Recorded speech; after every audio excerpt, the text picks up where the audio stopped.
What's up guys, today I'm going to be chatting through my top 5 tips on how you can create better GoPro travel films. Now I'm specifying the use of the GoPro because that's the last travel film I made. It was our travel film in Greece, which was 100% shot on the GoPro Hero 9 Black. Now I think sometimes as filmmakers we can get a little bit lost with the direction. You go out, you go on an adventure, you capture really cool content, but then you get back to your editing suite and you get back home and you're just pondering, what do I do with that footage? So today's video I wanted to just chat through some of the technique and some of the thought that goes into my work. Maybe you've seen that film, maybe you haven't, or maybe you're not using a GoPro, maybe you're just creating a travel film, and this might, just give you some tips to better direct and better guide your next or upcoming travel film. Let's get stuck into it.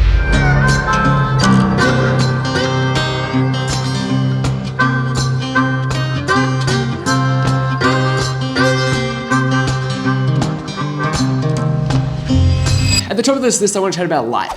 And specifically when it comes to travel films, whenever I watch inspiring travel content, whenever I'm out shooting, I try and harness light as best as possible. And when you're using a camera that's $499 or $300, that is your ticket to producing the best shots possible. Is lighting, is thinking about light. With our Grease film, everything we were trying to do was to chase light, was to make sure that each of the shots that we captured and the best content that we captured was clean, looked good in the GoPro, looked good in the viewfinder. When we looked through the camera, we didn't think about the settings, we didn't think about, the Pro Tune settings or whether we were shooting GoPro color or flat. We just looked at the light. When we shot this film in Greece, we had a number of clips, but when we looked through them on the timeline, the biggest decisive moment and what leads me on to the next talking point was light. I guess if I was to position this video as just like how to make a travel film,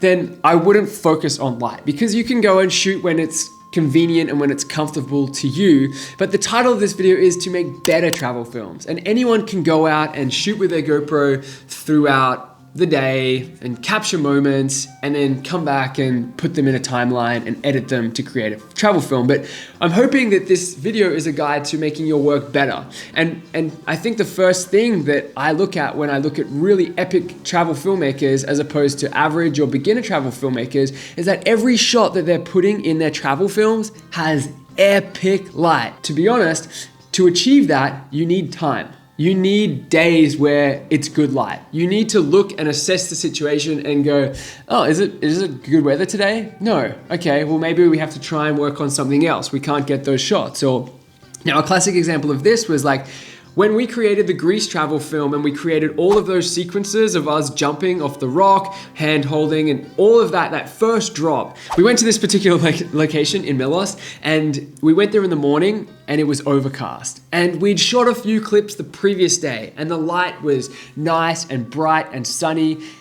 And so for us to match some of the shots and to use that as part of our sequence in our travel film, the only way that we could really address the continuity of those clips and making sure that we nailed the color of those clips was to shoot at full sun. So tip number 2 is critical editing. And it leads on to this first sort of tip or this first point and thought starter about light.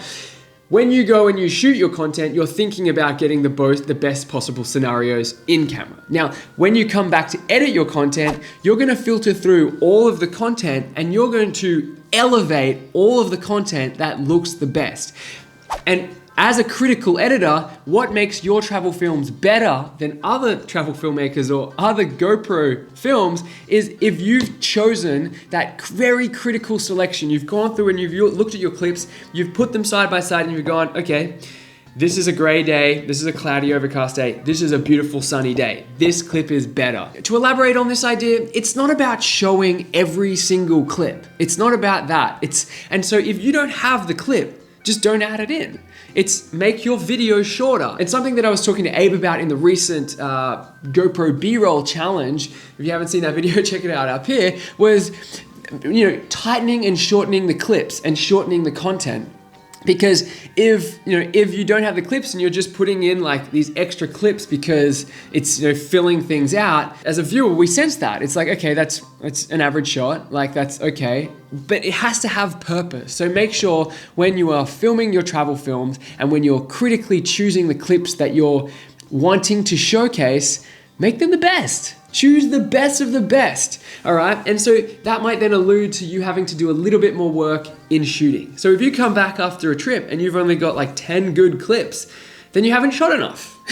You have to shoot more. Those two, light and critical editing selection, work hand in hand. To create better GoPro travel films, you need great clips, great sources, great content to begin with, then critical editing. So cut the fat, find the best of the best and elevate those clips and only use those clips. Tip number 3 is knowing your frame rate. So how do you get the best clips? Well, you know how to use your camera. You know at what time to use the higher frame rate and at what time to use the lower frame rate, at what time to use super view, wide or narrow. I've made a whole video on setting up your GoPro Hero 8. Be sure to check that out because I literally run through scenarios of when it is the best time to use certain camera angles.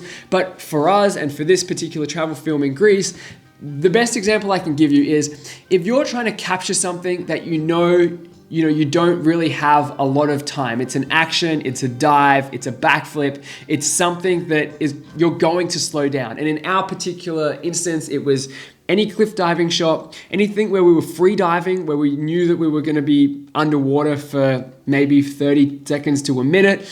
We opted to shoot the higher frame rate. Now, each time, depending on that decisive minute and that decisive moment, I'm never 100% sure of what the camera angle is. Maybe it was wide, maybe it was super view. I was never 100% sure, but what I would generally opt to default to would be shooting 120 frames a second at 2.7K in super view. I like that showcase. I like the way that the camera shares everything, the way that I can dive down deep and see a lot, you know? And maybe it flickered between shooting 4K 60, which is a high frame rate, but not as slow, or 2.7K and getting 120 FPS. So just knowing those frame rates, knowing that why I would use the 120 over the 60, or if I don't need slow-mo, making sure that I either shoot 5K 24 or 5K 25 or 4K 24. It's getting back to thinking like,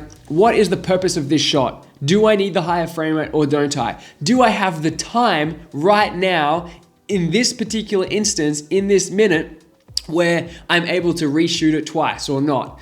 And when you're doing a cliff jump, well, sure, you can jump again, but what if that's the best cliff jump ever and you want to preserve and lengthen that moment out in your timeline when you come to edit it? If you've shot that at 24 frames a second, you don't have the frames to make that super slow-mo. You need to shoot that in 120 frames a second. You need to shoot that in 1080 240 if you want that epic slow-mo. And more often than not, I choose to shoot in the higher frame rates when the lighting is good because I can savor those moments. And for me, that's super important as an editor. When I come back and I have these big, impactful beats in my film, these bits which punch, these bits which cut through to the audience, and it gives them those moments where they stop at their computer and they're like, damn, that's a cool shot, Very clear example is shooting the 2 shots that we did with the cliff jump. We shot one where I literally took a sticky mount and stuck it to the bottom of a DJI Mavic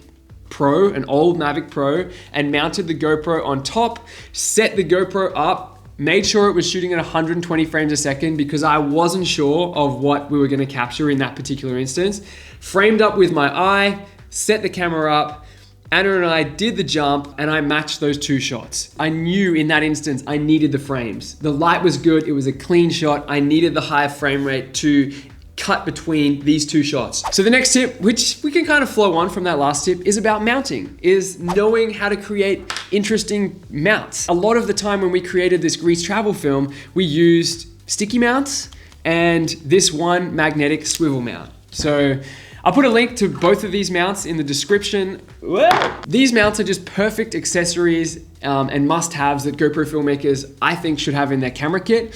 This particular swivel mount we use in a number of shots. That first opening montage where we were traveling and we were going from Paris to Greece and we caught a plane, and then from one plane we got on a train, and then from the train we got on a ferry. That whole travel sequence was mostly captured with this one mount. So because it's magnetic, I was able to stick it As soon as we got to the airport, I could stick it to the airport ticket till and get a shot of us. It was sort of low light, so I'm choosing to shoot in 24 frames a second, shooting 4K, and knowing that I'm gonna get the best quality content from that shot. Whether I use it or not, I don't know, but I need it. I need all these shots in my timeline when I come to do my critical editing selection. Another super valuable reason for this kind of magnetic swivel mount was the shot where we were sitting on the train. I just mounted this to the top of the train and was like, what's another interesting perspective that I can add in here to continue to engage my audience and show them something different? So that was just sticking the mount up on the top of the train and then sitting next to Anna. And I was like, this could be a really cool shot. It's thinking not just one shot, but I was always thinking 2 or 3 angles and perspectives of the same sequence. And the way you approach that is through mounting, is thinking, where can this camera be that it hasn't already been? Where can I put the camera that's gonna provide someone with another perspective from this same moment, to give them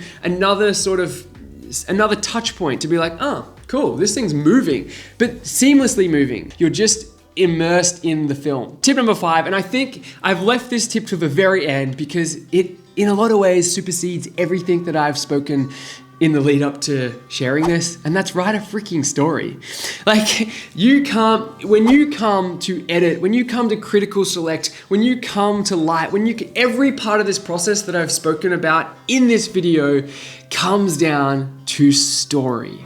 Now, we did not set off on this adventure to Greece without having a story in mind. We wrote this story the day before we left. We said, what are we telling here? What are we trying to showcase? What are we trying to share? What experience? And as we started discussing it and talking about it, we started to write the story. And when I say write it, we physically wrote it in a note on our phone. When we're in the moment, in that present moment, shooting the film, we're constantly relaying back to our story. Everything that we're doing across the island of Milos and Santorini was dictated by story. Was, okay, have we shot that next piece to camera? Has everything we've done in between now and then led to that next piece to camera? Even when we got back and we were like, okay, cool, we've got all of our travel content, but how can we improve our story? How can we develop the story in the edit? One of the things that we added in at the end was to use the 5K feature of the GoPro Hero 9 and to just pull back the camera whilst we were looking at a clip.